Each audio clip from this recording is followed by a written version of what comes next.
Dua alat berat dikerahkan untuk membersihkan material tanah dan kayu yang menimbun jalan penghubung Kabupaten Mamuju dan Mamasa, Sulawesi Barat. Material longsor ini menimbun ruas jalan di perbatasan desa Keang dan Uhai Mate, Kecamatan Kaluku, Kabupaten Mamuju. Terdapat 4 titik longsor sepanjang 100 meter yang menutup akses jalan hingga tidak dapat dilalui kendaraan sejak Jumat kemarin. Butuh waktu 3 jam untuk membersihkan material longsor yang menutup jalan penghubung dua kabupaten ini.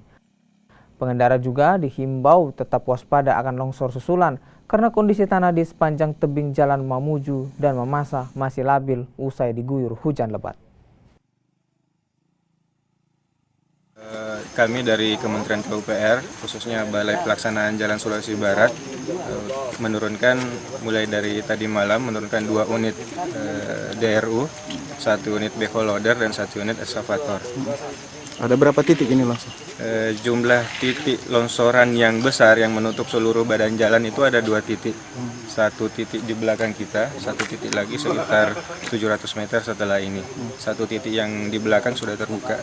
Rencananya tindak lanjut setelah kita membuka akses jalan lalu lintas, setelah itu kita akan bersihkan seluruh material longsoran yang tersebar kurang lebih 2 km.